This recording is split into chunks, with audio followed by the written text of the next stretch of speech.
Good morning प्यारे विद्यार्थियों, स्वागत है अपने सत्यकेतु डिफेंस एकेडमी के लाइव सेशन में।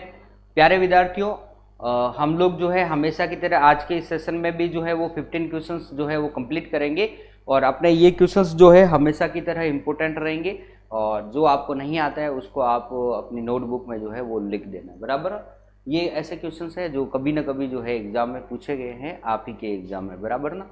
तो क्वेश्चंस को स्टार्ट करते हैं। क्वेश्चन बड़े ही सिंपल है, 15 क्वेश्चन है। 15 क्वेश्चनों में से कुछ क्वेश्चन ऐसे होंगे जो हार्ड है, लगभग 15 में से कोई 4-5 मान लो, बाकी तो सिंपल ही है, आपको भी बताया, बराबर।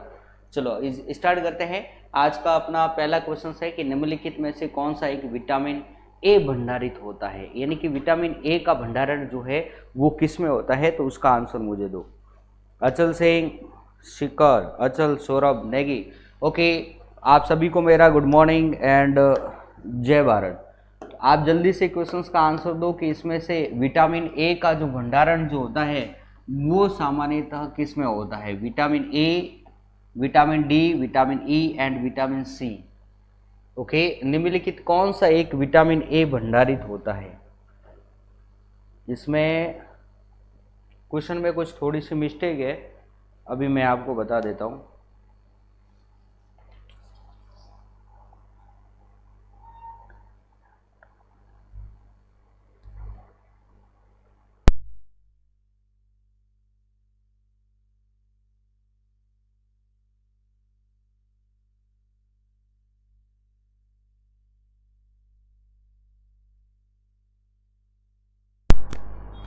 ओके, सॉरी, थोड़ा सा मिस्टेक है ना।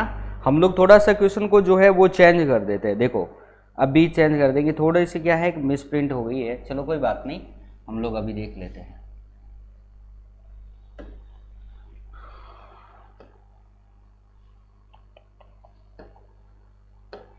ओके, यहाँ पे आपको ये चीज बताना है कि मछली के तेल में जो है वो कौन सा जो है विटामिन जो है वो भंडारित होता है, बराबर ना, मछली के तेल में। ओके, तो क्वेश्चंस को जरा ध्यान से एक बार देख लो आप। मैं यहाँ लिख देता हूँ कि मछली के तेल में जो है वो कौन सा विटामिन जो है वो भंडारित होता है, ठीक है।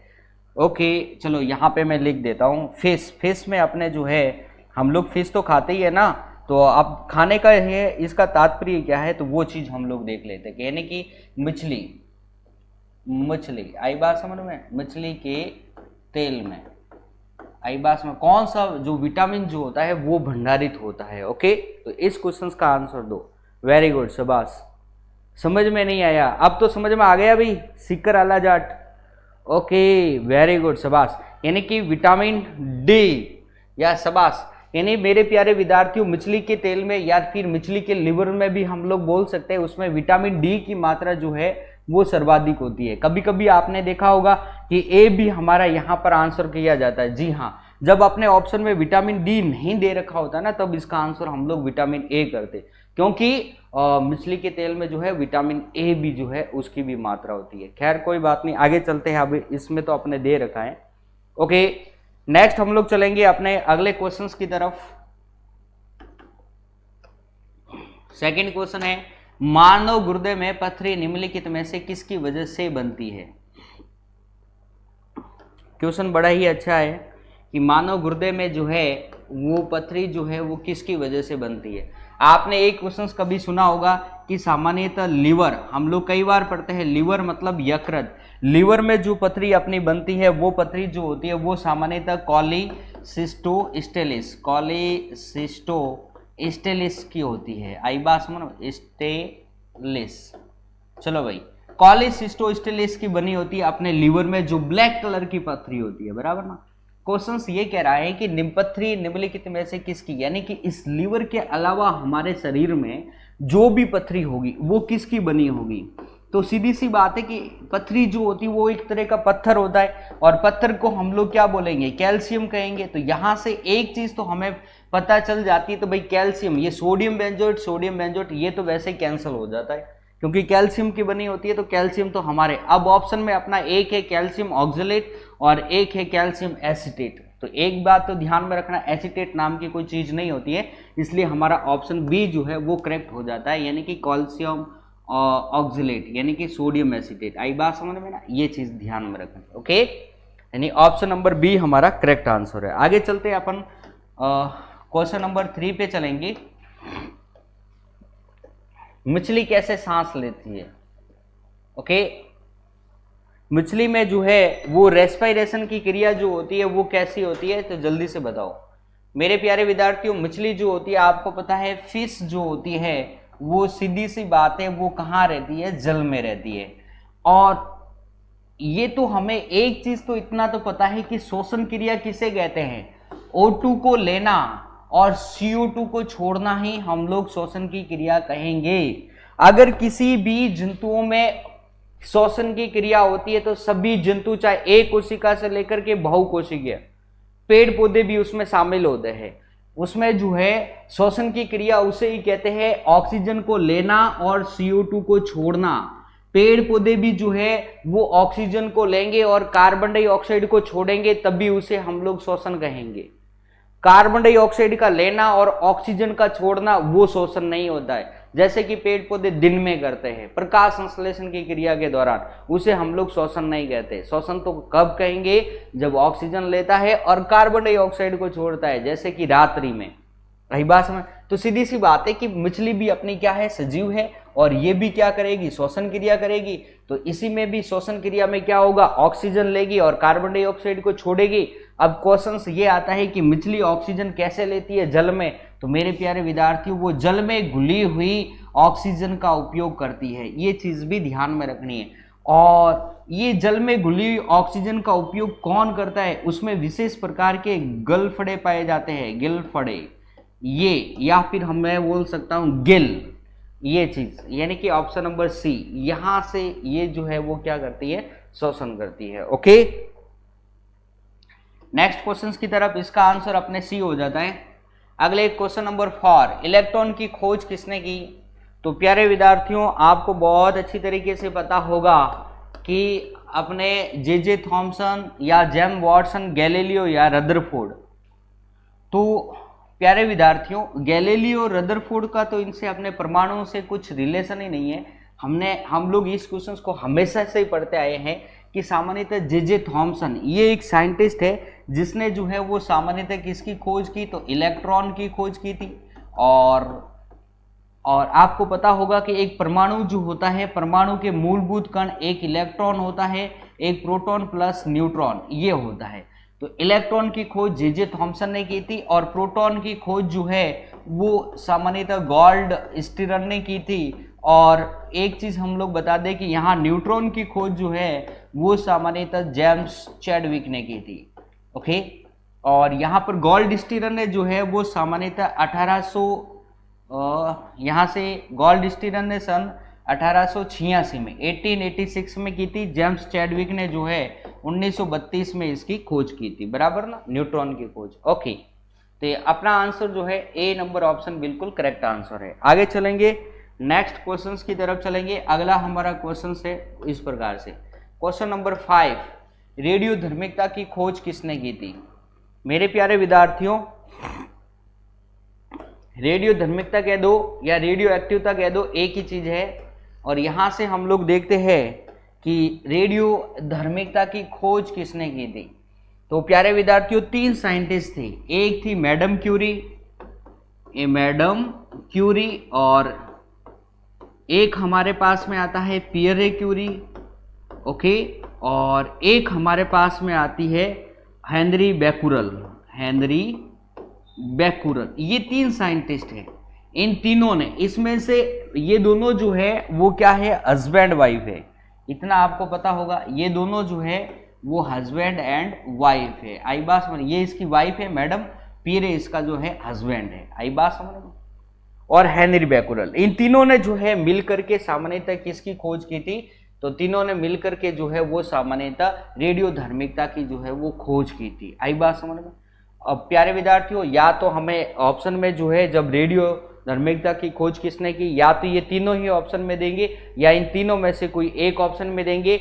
और जब हमारे ये तीनों ऑप्शन दे रखा है और चौथे ऑप्शन में हमारे और कोई दूसरा ऑप्शन दे रखा है, ये सभी ना दे रखा है, तो हम लोग हेनरी बैकुरल पे जाएंगे, क्योंकि इसमें जो है हेनरी बैकुरल का रोल जो है बड़ा ही इंपॉर्टेंट है।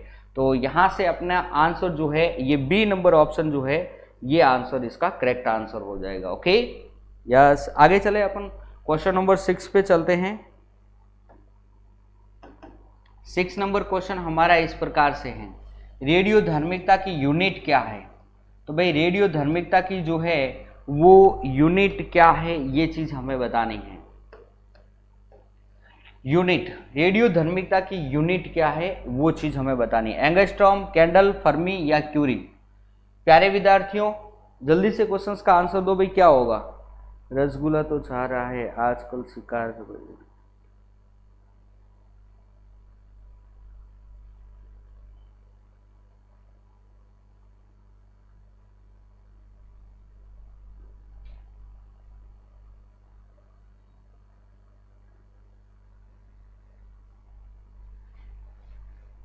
हाँ, क्वेश्चन नंबर 6, रेडियो धार्मिकता का यूनिट क्या है। तो प्यारे विद्यार्थियों रेडियो धार्मिकता की यूनिट जो है वो अपनी क्यूरी है, और ये क्यूरी जो है वो छोटा मात्रक है। आई बात समझ में ना। अगर मैं बड़े मात्रक की बात करता हूं तो बड़ा मात्रक अपने पास में एक आता है रदरफोर्ड, ये अपने ध्यान में रखना, इस रेडियो धार्मिकता के बड़ी मात्रक है, बड़े मात्रक। आई बात समझ। बड़ा मात्रक एक हमारे पास में आता है रदरफोर्ड और एक हमारे पास में आता है बैकुरल। ये दोनों ही जो है ये अपने रेडियो धार्मिकता के जो है बड़े मात्रक है, और ये जो हमारा है क्यूरी जो होता है ये छोटा मात्रक होता है, बराबर ना। ये चीज ध्यान में रखना। एंगस्ट्रॉम अलग चीज होती है, कैंडल, फर्मी ये कुछ नहीं, बराबर। तो यहाँ से ऑप्शन नंबर डी जो है ये हमारा करेक्ट आंसर है। आगे चलेंगे हम लोग नेक्स्ट क्वेश्चन की तरफ। क्वेश्चन नंबर 7, कैलोरी निम्न में से किसकी मात्रक की इकाई है। कैलोरी, तापक्रम व उष्मा, उष्मा व ऊर्जा, शक्ति व तापमान। तो प्यारे विद्यार्थियों कैलोरी जो है वो किसकी यूनिट है। ओके, किसकी यूनिट है। तो आपने देखा होगा कि टेम्परेचर और उष्मा, उष्मा आप तापक्रम और उष्मा की क्या कैलोरी हो सकती है क्या। उष्मा या ऊर्जा की हो सकती है क्या, शक्ति की हो सकती है क्या, तापमान की हो सकती है क्या। तो जल्दी से क्वेश्चंस का आंसर दो अपने क्वेश्चन नंबर 7। बहुत सिंपल है।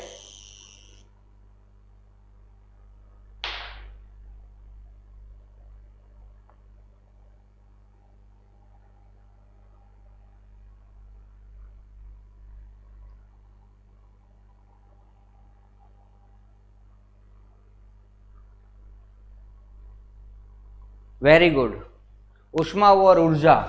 शाबाश। कैलोरी जो होती है वो उष्मा और ऊर्जा की जो है वो क्या होती है, कैलोरी जो है वो उष्मा व ऊर्जा की क्या होती है, यूनिट होती है।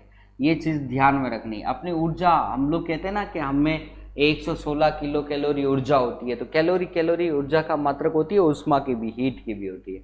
ये दोनों चीज ध्यान में रखना। आगे चलते हैं अपन नेक्स्ट क्वेश्चन की तरफ चलेंगे। क्वेश्चन नंबर 8 नंबर है, किस गुणधर्म के कारण पानी से भरे बर्तन में डुबोई गई छड़ी मुड़ी हुई प्रतीत होती है। ओके प्यारे विद्यार्थियों ये हमारा क्वेश्चन जो है ये अपने प्रकाश अपवर्तन से संबंधित है, तो इस क्वेश्चन को भी हम लोग सॉल्व करेंगे। इस क्वेश्चन का आंसर आपको भली भांति इसका पता होगा।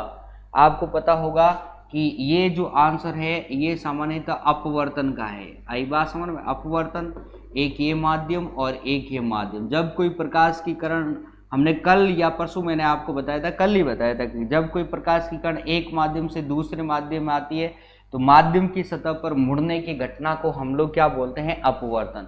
तो ये इस अपवर्तन के कारण ही वो क्या होती है, छड़ी हम लोगों को जो है वो मुड़ी हुई प्रतीत होती है, बराबर ना।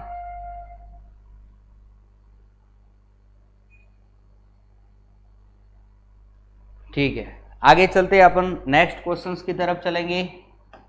अगला हमारा क्वेश्चन नंबर 9 है, कोई पिंड तब तक विराम अवस्था में ही बना रहेगा जब तक कि उस पर कोई बाह्य बल कार्य नहीं करता। यह कथन किसका है।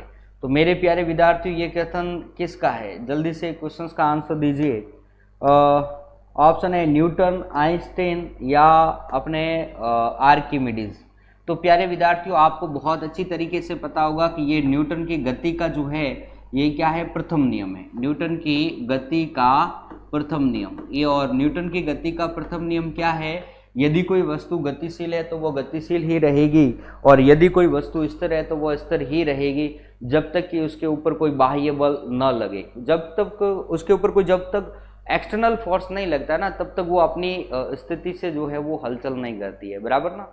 ओके, और ये हमने पढ़ रखा है पहले, न्यूटन की गति के 3 जो फोर्स के जो रूल्स थे वो हमने पढ़ रखे हैं। तो उस रूल्स में ये जो प्रथम नियम है वो हमारा यही है, बराबर ना। यानी इसका आंसर जो है वो क्या हो जाएगा, ऑप्शन नंबर ए इसका करेक्ट आंसर हो जाएगा, राइट। आगे चले अपने नेक्स्ट क्वेश्चन की तरफ चलेंगे। अगला हमारा क्वेश्चन नंबर है 10। तंत्रिका कोशिका किस घूर्णीय स्तर से बनती है? ओके, एंडोडर्म, मेसोडर्म, एक्टोडर्म या फिर एक्टोडर्म एवं मेसोडर्म। तो प्यारे विद्यार्थियों, इस क्वेश्चन को हम लोग जो है वो पहले कर चुके हैं। अभी मुझे याद है कि 2 दिन पहले ही ये क्वेश्चंस जो है अपने सामने आया था, इसलिए आपसे आशा करता हूं कि इस क्वेश्चंस का आंसर जैसे ये वीडियो खत्म हो उसके तुरंत पश्चात आपको देना है, बराबर ना। ये क्वेश्चंस उन विद्यार्थियों के लिए है जो ऑफलाइन क्लास देखेंगे, उनके लिए, वे इनका आंसर जो है अपने यूट्यूब चैनल पर देंगे। ओके, चलो ठीक है। तो इस क्वेश्चंस का आंसर जैसे ही वीडियो खत्म होता है उसके तुरंत बाद आपको देना है। ओके, चलो आगे चलते हैं। Question number 11। पक्षियों की हड्डियां होती है लचीली, कैल्शियम रहित, ठोस व मजबूत, छिद्र युक्त और वायु से भरी। तो भाई सीधी सी बात है कि उनकी हड्डियां जो होती है वो कैसी होती है? तो हड्डियां सामान्य तो उनकी हड्डियां जो है वो कैसी होती है, खोखली ही होती है। आई बात समझ में ना। क्वेश्चन नंबर 11 का आंसर दो भाई, लचीली, कैल्शियम रहित। कोई भी हड्डी जो होती है वो कैल्शियम रहित तो हो ही नहीं सकती, कैल्शियम सहित होगी। ओके, ठोस व मजबूत, हमेशा ठोस और मजबूत ही होती है, ये चीज ध्यान में रखना। बाकी स्पेशली रूप से उनकी हड्डियां जो होती है वो छिद्र युक्त और वायु से भरी हुई होती है, यानी कि हम लोग यह कह सकते हैं कि वो खोखली हो सकती है। आई बात समझ में? यानी कि ऑप्शन नंबर डी जो है वो हमारा करेक्ट आंसर होगा। अचल सिंह, डी आंसर, हाँ जी बिल्कुल सही है। ठीक है, आगे चलते हैं, अपने अगले क्वेश्चंस की तरफ चलेंगे और क्वेश्चन नंबर हमारा है 12 नंबर क्वेश्चन है इस प्रकार से। युग्लिना में पर्णहरित अर्थात क्लोरोफिल होता है, फिर भी इसे जंतु मानते हैं क्योंकि यह। अच्छा, क्वेश्चन इस प्रकार से है प्यारे विद्यार्थियों। क्वेश्चन यूं है, देखो कि युग्लिना जो है, युग्लिना में आपको पता है युग्लिना में पर्णहरित या क्लोरोफिल होता है, और आपको पता ही है कि पर्णहरित और क्लोरोफिल ये तो किस में पाया जाता है, पादपों में, लेकिन ये युग्लिना में भी पाया जाता है। तो युग्लिना इसके अकॉर्डिंग क्या होना चाहिए, पादप, लेकिन फिर भी इसे हम लोग जंतु मानते हैं, पादप नहीं मानते बल्कि जंतु, क्योंकि यह जंतुओं की बातें शोषण करता है। अरे भाई, जंतुओं की बातें शोषण तो हम लोग ये कहते हैं कि पेड़ पौधे भी करते हैं। जंतुओं की बातें जनन करता है, सूर्य के प्रकाश की अनुपस्थिति में जंतुओं की बातें पोषण करता है, इसमें एक संकोचनशील रीतिका होती है। तो जल्दी से क्वेश्चन नंबर 12 का आंसर भेजो, क्या होगा? वेरी गुड, सी आंसर आया है, बहुत अच्छा, शाबाश।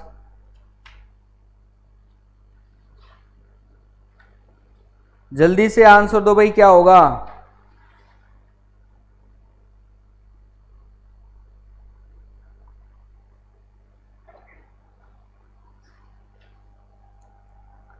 शाबाश। तो सीधी सी बात है मेरे प्यारे विद्यार्थियों, जंतुओं की बातें शोषण करता है। भाई शोषण तो सभी करते हैं, शोषण की ऐसी कोई पर्टिकुलर बात नहीं, पेड़ पौधे भी शोषण करते हैं। ओके, पेड़ पौधे भी शोषण करते हैं, तो क्या हम लोग उसे जंतु थोड़ी कह देंगे? जंतुओं की बातें जनन करते हैं, भाई जनन तो सभी करते हैं। आई बात समझ में? पेड़ पौधे भी करते हैं, स्पर्म और अंडाणु से। आई बात समझ? सूर्य के प्रकाश की अनुपस्थिति में जंतुओं की भांति पोषण, यस, ये चीज इंपॉर्टेंट है भाई। ये चीज यूं कि पौधा जो होता है वो सूर्य प्रकाश की उपस्थिति में ही प्रकाश संश्लेषण की क्रिया के द्वारा भोजन का निर्माण कर सकता है। 6CO2 प्लस 12H2O और C6H12O6 plus 6O2 plus 6H2O, ये प्रकाश संश्लेषण अभिक्रिया है जो पौधों में ओनली फॉर दिन में होती है। लेकिन अपना ये युग्लिना जो है वो दिन के समय तो कर सकता है, लेकिन रात्रि में भी वो पोषण कर सकता है, लेकिन पौधे जो है वो रात्रि में नहीं कर सकते, नाइट में जो है ये अभिक्रिया नहीं कर सकते, बस ये एक भिन्न है। ओके, यस, इसलिए इसका आंसर आ जाता है सी। चलो भाई, आगे चलते हैं अपने अगले क्वेश्चंस की तरफ। क्वेश्चन नंबर 13, जीव विज्ञान की शाखा जिसके अंतर्गत पक्षियों का अध्ययन किया जाता है। कई बार मैं आपको बता चुका हूं कि पक्षियों के अध्ययन को हम लोग जो है वो क्या बोलते हैं, तो अब इसमें कोई सोचने वाली बात है नहीं कि ऑर्निथोलॉजी कहते हैं, यानी कि ऑप्शन नंबर डी जो है वो हमारा करेक्ट आंसर होगा। ओके,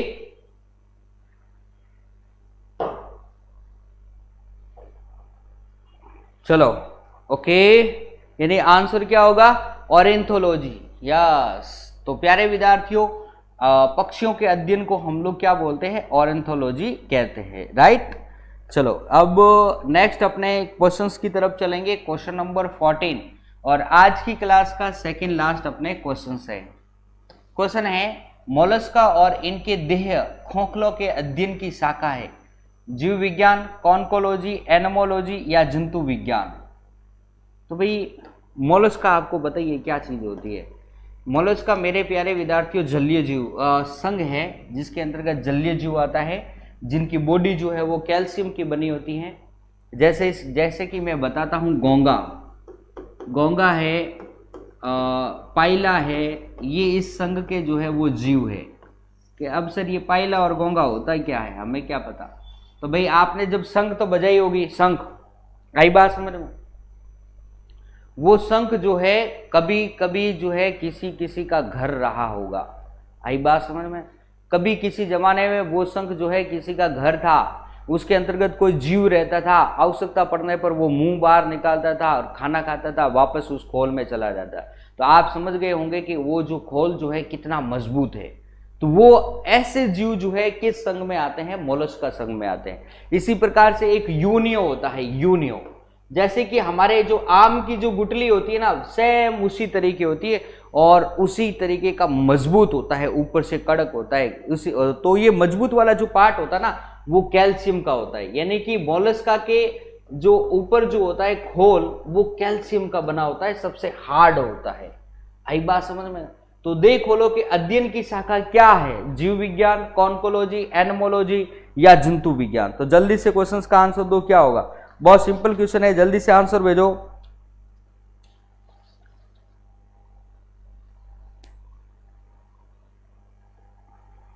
ओके, वेरी गुड, बहुत अच्छा।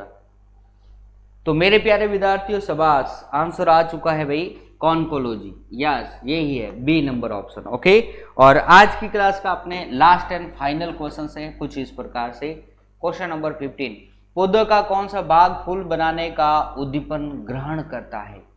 पौधे का कौन सा भाग फूल बनने का उद्दीपन ग्रहण करता है। ओके, तो भाई ये तो बहुत सिंपल है। फूल अब किसके द्वारा बनते हैं, आपको पता ही है। तना, शाखा, पर्ण, जड़ किसके द्वारा बनता है। तो जल्दी से क्वेश्चंस का आंसर दो भाई, किसके द्वारा बनता है। ओके, तो प्यारे विद्यार्थियों देखो, स्टेम से तो अपने फूल नहीं बनता है, नहीं कोई शाखा से बनता है, नहीं कोई जड़ से बनता है।